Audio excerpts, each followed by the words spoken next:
Euh, on vous a suivi tout à l'heure, vous avez démontré que la Bible était la parole de Dieu et qu'il n'y avait rien d'humain dans la Bible. Hein. Ce sont des porte-paroles de Dieu qui ont écrit la Bible. Mais lorsque nous avons quand même également d'autres contenus sur ce plateau, nous commençons à nous inquiéter, notamment le contenu de Todd qui insiste sur pour faire allusion à Satan.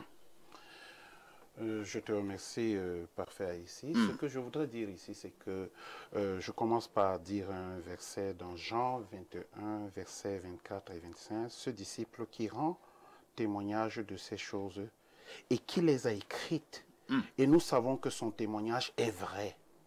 Jésus a encore fait beaucoup de choses. Si on écrivait en détail, je ne pense pas que le monde même pu contenir le livre qu'on écrirait. Jean chapitre 21, versets 24 et 25.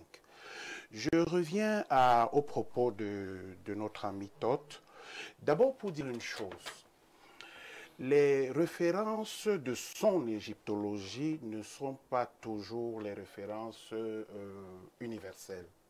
Donc la connaissance égyptologique n'est pas la connaissance universelle. Les hommes se sont éparpillés dans le monde entier et la sagesse n'est pas une exclusivité d'une civilisation. Ça, c'est ce que je veux dire. Autant Dieu parlait à des hommes qu'il a créés, qui étaient en Égypte, et les conduisait pour qu'ils aient une vie normale, d'une manière ou d'une autre. Autant il le faisait dans la Mésopotamie, à d'autres encore que notre ami Toth veut, n'est-ce pas, négliger ici.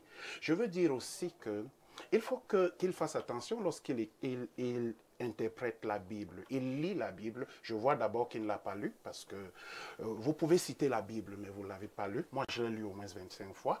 Donc, pour dire de Genèse à Apocalypse, il faut que je précise au moins 25 fois. Pour comprendre que le personnage, par exemple, qui fait une grosse confusion ici, et il fait ça de manière récurrente pour emprunter un certain nombre de choses de la Bible à son égyptologie. Je veux dire que le personnage 7 est décrit dans la Bible qu'il a cité. Je reviens à ce qu'il a cité.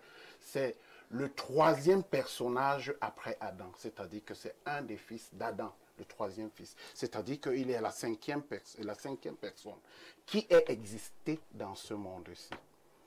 Tandis qu'il fait référence avec un autre personnage qui est décrit, il a montré même des photos.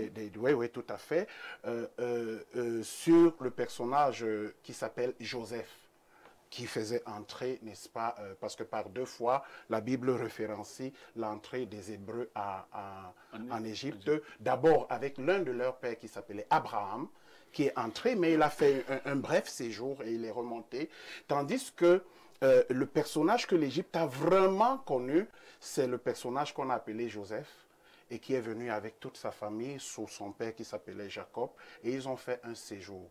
Et c'est de là qu'on parle du retour des Israélites, la mer Rouge, la traversée de la mer Rouge. Donc nous voyons ici qu'il est en train de faire une amalgame entre deux choses complètement différentes et deux époques, deux dispensations complètement différentes. Alors, il était en train de démontrer tout à l'heure, parce qu'il faut qu'on aille en profondeur. Hein. Oui, tout à fait. C'est le diable, ainsi de suite. Il a même dit Yahweh, il a donné l'étymologie, il a expliqué, il a démontré que c'est encore des choses méchantes, cruelles, tout ça. Alors, c'est du pipeau. Donc, écoutez-moi, ce que je veux dire, c'est que l'Égypte a sa culture. Oui. Et à sa perception de choses et à sa religion, qui était aux antipodes des croyances de ceux qu'il a appelés justement les Abirus, n'est-ce pas, les gens de l'au-delà, les nomades qui étaient arrivés. Il fait référence ainsi à Joseph qui est arrivé, il a travaillé comme un prince d'Égypte et il a fait entrer son peuple et ils ont séjourné en Égypte pendant 400 ans. Et ils sont partis là-bas en état de conflit avec les Égyptiens. Donc il est tout à fait normal, puisque les Égyptiens moururent, c'est ce que dit la Bible, ils furent jugés sévèrement par l'Éternel, parce que Dieu dit à cet égard, j'ai manifesté sur toi ma puissance, afin que mon nom soit publié. Alors, moi je vous pose une question. Hein. C'est pour dire... Je m'éloigne même un tout petit peu du débat avec Toth. Il m'est arrivé de causer avec certains qui sont dans des choses, pour parler comme au Cameroun, des choses bizarres, qui utilisent beaucoup la Bible. est-ce que ça ne vous crée pas un problème? Vous qui êtes un homme d'église, vous utilisez la Bible, vous êtes un chrétien, c'est normal. Alors vous voyez également des gens de certaines obédiences plus ou moins compliquées qui utilisent même la Bible, parfois même plus que des chrétiens. Est-ce que ça ne fait pas une confusion? Écoutez-moi, la Bible est un message de Dieu à l'homme, pas à une église, pas à une dénomination. Ah, la Bible concerne tout le monde ou bien ça ne concerne que les chrétiens? Ça concerne tout le monde, ça vous concerne vous et moi. Et même, l'une des choses qui montre le caractère divin de la Bible, c'est sa puissance transformatrice.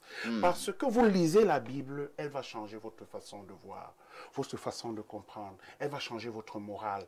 Parce qu'à un certain moment, vous allez vous rendre compte que ce n'est pas un homme qui s'adresse à vous, parce que c'est ce qu'ont dit les auteurs de la Bible. La plupart des 40 auteurs de la Bible ont dit que ce livre que j'écris, ce n'est pas moi qui l'écris. Et parfait, laissez-moi finir. Oui, je t'en pas à parler sur ce plateau. Non, vous parlez depuis la Non, non, vous ne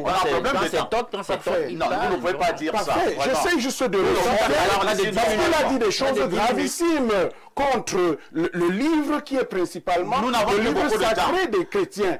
À la première prise de parole, révérend, à la première prise de parole de tout le monde, chuter. Vous avez parlé un peu plus. Maintenant, nous sommes à la deuxième prise de parole. Bon, forcément, les gens n'auront plus le même temps de parole. Parce que moi, j'ai des exigences de temps. Oui, voilà. Je sais. Laissez-moi venir. Juste pour dire que plusieurs choses concordantes démontrent que la Bible n'est pas humaine.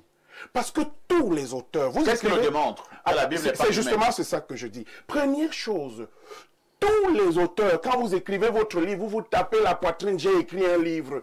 Mais quels sont ces auteurs-là dans des périodes différentes qui écrivent des livres et ils disent que ce livre que j'écris, ce n'est pas moi qui vous parle. C'est Dieu qui vous parle, tous ces auteurs. Deuxième chose, tous ces auteurs sur près de 2000 ans, 1500 ans à 2000 ans d'écriture de livres, qui sont dans des générations et des backgrounds sociaux, des gens qui n'ont même pas écrit. Certains ont dicté le texte qui était écrit.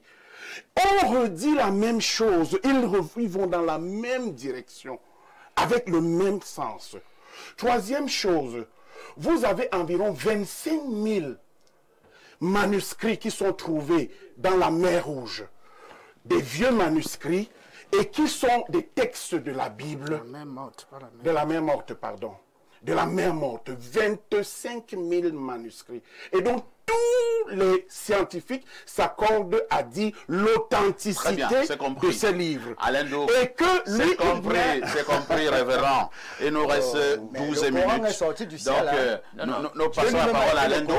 Honnêtement, je ne sais pas comment je peux attaquer ce sujet, hein, parce qu'il y a tellement de contre-vérités que j'en commencerai à essayer de battre en touche une, que tu me diras que le temps est terminé. Écoutez, les amis, je vais faire ça de la façon la plus simple possible pour que même celui qui ne comprend rien comprenne ce qui est en jeu. Regardez simplement la façon dont le livre est attaqué et vous vous rendez compte que si Dieu dans sa préscience ne s'était pas arrangé à ce qu'il y ait un document compilé, c'est-à-dire qu'un témoignage écrit de l'histoire du salut, on ne parlerait plus absolument du salut en Christ sur cette terre.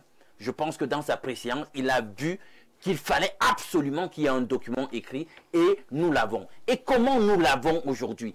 Les gens, lorsqu'ils parlent de la Bible avec beaucoup d'irrespect, je suis surpris. Mais ils ne savent pas ce que obtenir cette Bible, la détenir aujourd'hui, sa démocratisation a coûté à un certain nombre d'humains qui ont payé de leur vie, et ça en centaines de millions, passant par des pires afflictions, parce qu'on voulait retenir captive la vérité, et eux, ils étaient déterminés à suivre le Dieu de la Bible là, à tous les prix.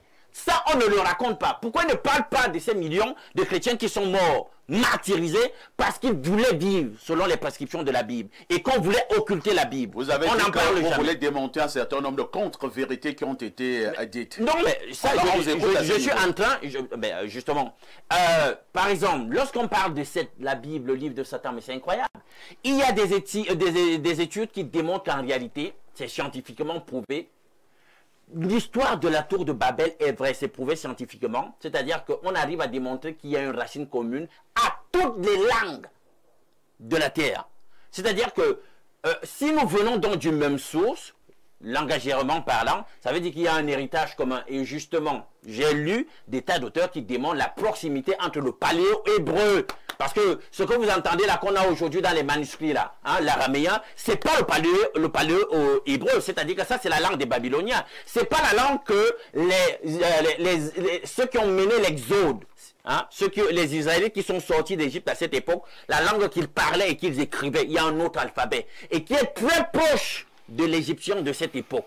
Alors, quand vous faites ce genre de parallèle, vous dites 7 là-bas, ça veut dire, attendez, on appelle ça, on le sait bien, dans toutes les langues qui existent sur la Terre, il y a ce qu'on appelle les paronymies.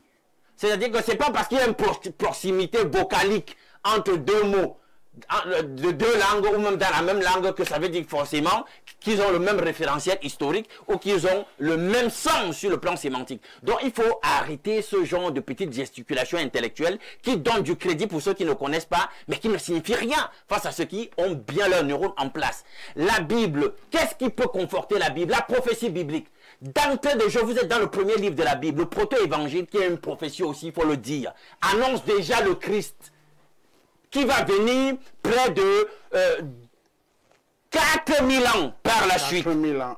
Dans Ésaïe, nous sommes à 800 ans, 900 ans, 800 ans avant que le Christ n'arrive. Ésaïe 7,14 annonce déjà que le Christ viendra et sera conçu d'une vierge. Ce qu'on vérifie justement dans le premier chapitre, par exemple, de l'évangile selon Matthieu. Dans un des psaumes, le psaume 22, on nous dit comment le Christ sera crucifié. On nous dit qu'il sera percé. On nous dit qu'aucun de ses os ne sera brisé. Ça, c'est combien? Nous sommes 10 siècles avant et on le voit se vérifier. Mais vous venez, on parle avec beaucoup de manque de respect à ce niveau-là parce qu'on n'a pas pris le temps de le scruter. Il y a notre psaume, le psaume 16, qui nous dit que le Christ en question, dont a parlé le psaume 22, qui sera crucifié, qui sera percé et dont aucun os ne sera brisé, va ressusciter. Mais c'est 10 siècles avant. Vous n'étudiez pas le sujet, mais vous venez sur les plateaux télé et vous racontez des choses qui n'ont rien à voir avec la réalité.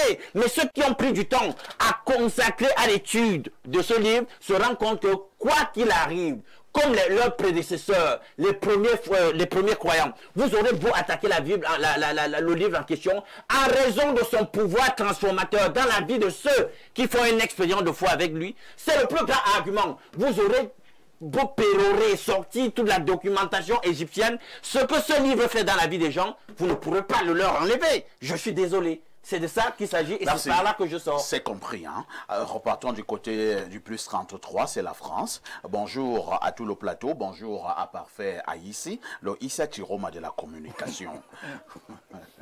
La Bible n'est pas un livre divin, mais un livre édité par les Occidentaux pour abrutir et aliéner les âmes sensibles et faibles que les Africains travaillent. Et arrête de lire la Bible. Bonne émission à vous. Je ne peux pas supporter qu'on dise ça sur ce plateau. Parfait, c'est totalement faux. La Bible n'est pas un livre occidental. La preuve, on décrit dans la Bible comment les premiers nègres qui étaient apôtres ont évangélisé l'Europe. Les missions de tel en Espagne, en Corée, tout ça c'est l'Europe, en Grèce. Faut arrêter de dire des contes vérités, c'est incroyable. Faites bouger votre cerveau. Calmez-vous, Alain Douk.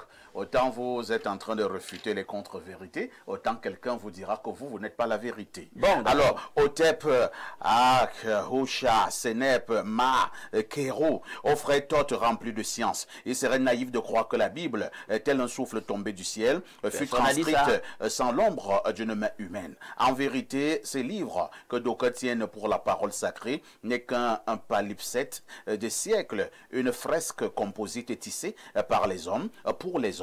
Née du tumulte des civilisations anciennes, elle s'abreuve aux sources profondes de mythes mésopotamiens, tels celui de Gilgamesh, dont le déluge résonne étrangement dans l'épopée de Noé. Elle emprunte aux lois antiques. Le message est tellement long, hein, et je prends la fin. Que la lumière voilée éclaire ton silence et que la rose s'épanouisse sur la croix de ton être. Big up au discret. Amorcien, Niemek, c'est Saker ignorant.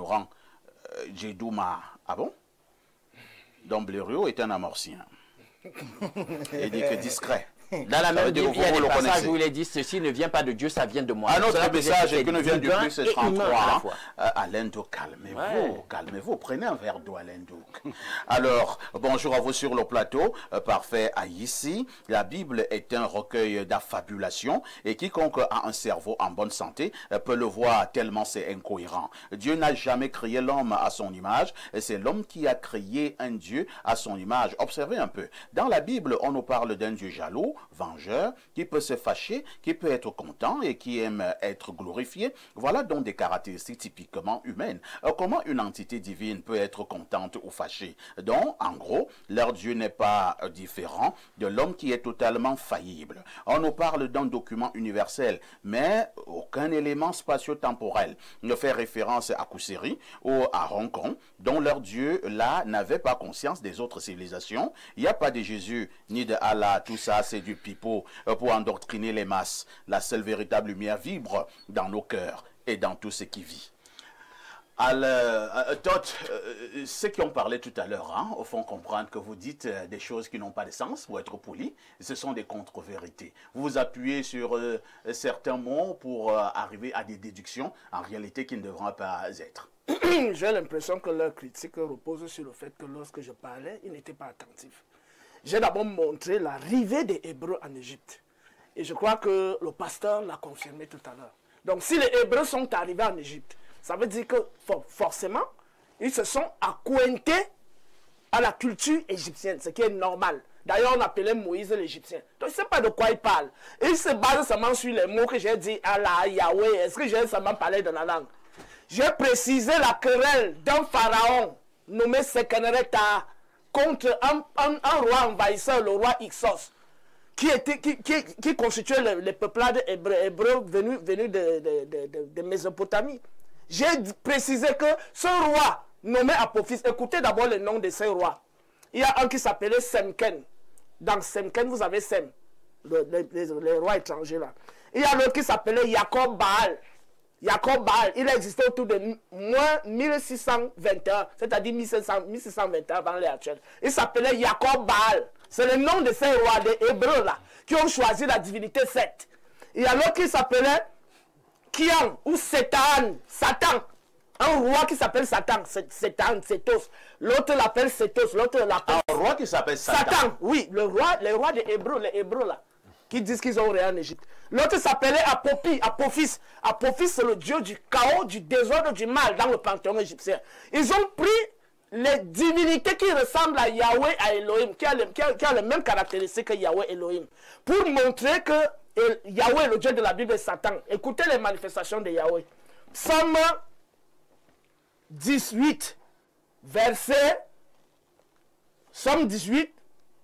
8, verset 7 d'abord. Dans mon angoisse, on n'aura plus beaucoup de temps, hein?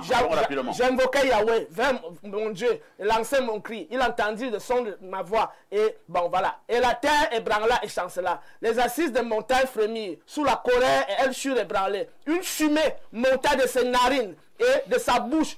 Un feu dévorait, des braises s'y enflammèrent, inclinaient les cieux, descendit, une sombre nuée sous ses pieds, il chevaucha. Donc on dit, pour dire quoi? Le Dieu, dans cette partie du psaume, on parle d'un Dieu qui se manifeste tel que les orages, les tempêtes, la nuée, la colère, la violence. Voilà les manifestations de Yahweh. Et dans ce livre, il y a plusieurs versets qui font référence à l'homosexualité, notamment la Genèse, les deux arbres. Il y a plusieurs versets. La Bible ne condamne pas l'homosexualité? La Bible, justement, est contradictoire. Elle condamne. 18, parce qu'on dit, je cite quelques contradictions. Oui. Et je vais citer les versets où il y a des choses horribles que Yahweh demande aux gens de faire. Allons-y. Parmi les versets, les contradictions. Mon peuple périt faute de connaissance. Heureux ceux qui croient sans voir. Le royaume des cieux n'hérite pas du sang et de la chair. Jésus est ressuscité avec son propre corps, son corps physique, et il est monté au ciel. Voilà les contradictions. Autre contradiction. Non, Dieu est omniscient, mais il oublie de créer la femme. Il est omniscient, mais il ne sait pas que l'homme va se rebeller contre lui plus tard. Donc Dieu est imparfait. Maintenant, on avance en citant les quelques passages de la Bible que les gens pourront aller lire eux-mêmes. Les quelques passages de la Bible que les gens pourront aller lire eux-mêmes. Dieu commande au peuple hébreu de manger les caca. Je peux lire au moins la partie là. Oh là là. Si tu permets, je lis. Les excréments. Oui, lisons. Vous dites que c'est dans quelle partie de la Bible? Ézéchiel, chapitre 4, verset 12. Qu'est-ce qui est écrit? Tu mangeras cette nourriture sous la forme d'une galette d'orgue qui aura été cuite sur des excréments humains. Alors, et Yahweh dit, c'est ainsi que... Mais les galettes cuites sur les excréments, ça veut dire que vous mangez les excréments, c'est clair. Voilà. Tu veux dire ça? C'est ainsi que... Suis la suite. Écoute la suite. C'est ainsi que les Israélites mangeront la nourriture impure au milieu des nations où je les chasserai. Alors je dis, ah Seigneur Yahweh, mon âme n'est pas impure. Depuis mon enfance jusqu'à présent, jamais je n'ai mangé de bêtes crevées ou déchirées et autres viande avarée ne m'est rentrée dans la bouche. Il me dit, laisse-moi finir. Il me dit, eh bien, je t'accorde cela. Il ne peut pas faire c'est une parole. Non, ça va. Elle a ses courbes. C'est vrai que nous n'avons pas eu suffisamment de temps, mais au finish, est-ce qu'il n'y a pas quand même matière à réflexion? Cette Bible-là est-elle véritablement un livre divin? Non, Todd a lu la Bible avec des œillères. Quand il commence à lire un verset, le père peut parler d'une chose qu'il condamne et c'est le verset en question. Et vous voyez, il prend par exemple la première partie du verset. Mais je n'ai même pas terminé. Mais c'est que je parle. Je n'ai pas terminé. Oui, mais vous tu tires une conclusion sur ce que je n'ai. Il fallait me laisser terminer le verset. Todd prendra le temps de nous affronter sur la Bible. Je vous ai dit ici, la Bible n'est pas un tout. C'est cette administration. Donc, une chose qui est dite dans l'administration A peut être révolue. Blériot, moi j'ai quand même un souci. Hein. Oui. Toi, vraiment, reprenons un peu ce verset. Je peux lire la partie là. Moi j'ai lu. Qui lise la fin? Je lis jusqu'à la fin. On va faire la nourriture, les excréments. Voilà. Est-ce que je peux lire, frère? Est-ce que tu as. Si tu peux me permettre de commencer jusqu'à la fin. Nous parlons de la partie des excréments qui nous intéresse. Avant d'arriver à la partie des excréments, quelle est l'introduction de cette partie? De quoi parle-t-on? Voilà, c'est comme ça qu'on donne l'exégèse. Attends, tu vas lire. Non, laisse-moi lire. Dans le non, tout le monde qui nous écoute pas. Puisque tu as lu la Bible, tu ne connais pas bien l'exégèse. Tu mangeras cette nourriture sous la forme d'une galette d'orge qui aura été cuite sur des excréments humains. Et Yahweh dit, c'est ainsi que nous sommes à terme de ce programme qui a été c'est terminé. J'ai bien dit que c'est terminé. Il m'a dit que non. Je pense que s'il vous plaît. Merci d'avoir accepté que la Bible est un livre divin. Non, il n'a pas accepté. La Bible n'est pas un livre divin. La Bible n'a rien de sacré. J'étais dans ma virgule parce que j'ai préparé 10 formats. Toi, tu écris toujours tout et parfois tu mais je n'ai rien dit. Je souhaiterais qu'on revienne sur cette thématique. Nous allons revenir sur cette thématique jeudi prochain. Hein. D'accord. Puis nous sommes d'accord que nous n'avons pas eu suffisamment de temps pour éclairer ceux qui nous font confiance. Merci au révérend Bayon, merci à Tot, merci à Lendou, merci à Pierre Blériot, merci à Bertrand Tchouenkam. Bien de choses à tous ceux qui veulent participer à ce programme. J'insiste que pour participer à ce programme, il faut véritablement être un homme spiritualiste et deux, avoir vraiment de la matière. Vous pouvez m'appeler après ce programme. La rediffusion de cette émission, c'est tous les soirs à partir de 22h30. Avec tout ceci, que faites-vous encore ailleurs?